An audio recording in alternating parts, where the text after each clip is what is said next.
నాగార్జున సాగర్ ప్రాజెక్టుకు వరద ప్రవాహం కొనసాగుతోంది. ఈ క్రమంలో నాగార్జున సాగర్ 24 గేట్లు ఎత్తి 2.99 లక్షల క్యూసెక్యూల నీటిని దిగువనకు విడుదల చేస్తున్నారు. నాగార్జున సాగర్ పూర్తిస్థాయి నీటి మట్టం 590 అడుగులు కాగా ప్రస్తుత నీటి మట్టం 588 అడుగులుగా ఉంది. ప్రాజెక్టు ప్రస్తుత నీటి సామర్థ్యం 308 టీఎంసీలు కాగా పూర్తి నిల్వ సామర్థ్యం 312 టీఎంసీలు. సాగర్ గేట్లు ఎత్తడంతో పర్యాటకులు తరలివస్తున్నారు. ఆదివారం సెలవు కావడంతో పర్యాటకుల సంఖ్య పెరిగే అవకాశం ఉందని అధికారులు పేర్కొంటున్నారు.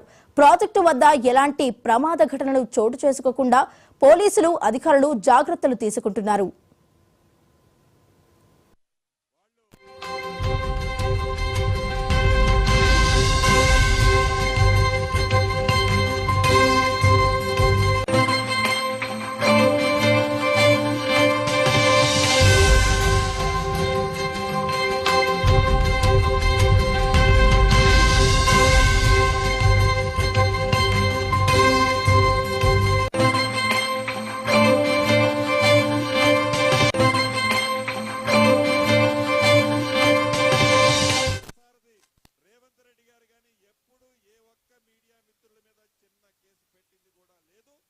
భవిష్యత్తులో కూడా ఉండదు.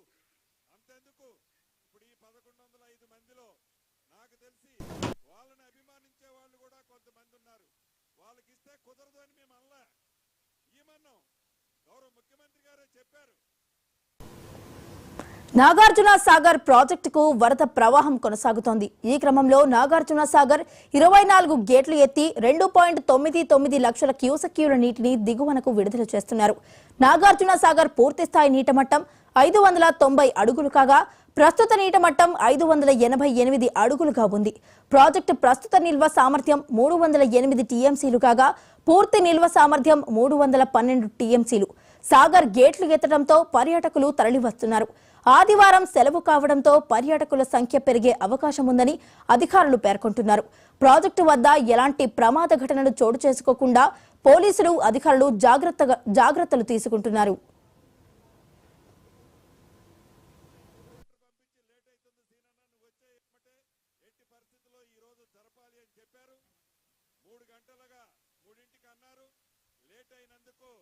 నా మీడియా కుటుంబ సభ్యులందరినీ మన్నించవలసిందిగా మనస్ఫూర్తిగా కోరుతున్నా.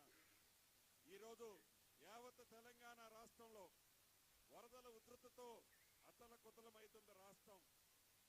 ఈ రాష్ట్రాన్ని తప్పకుండా ఈ రాష్ట్ర ప్రజలని పేదవాళ్ళకి అండగా మాతో పాటు మీరు కూడా పూర్తి సహకారం సహకారం ఉండాలని కూడా మిమ్మల్ని వేదిక మీద నుంచి మనస్ఫూర్తిగా కోరుతున్నా. ఇంతేకాదు భవిష్యత్తులో కూడా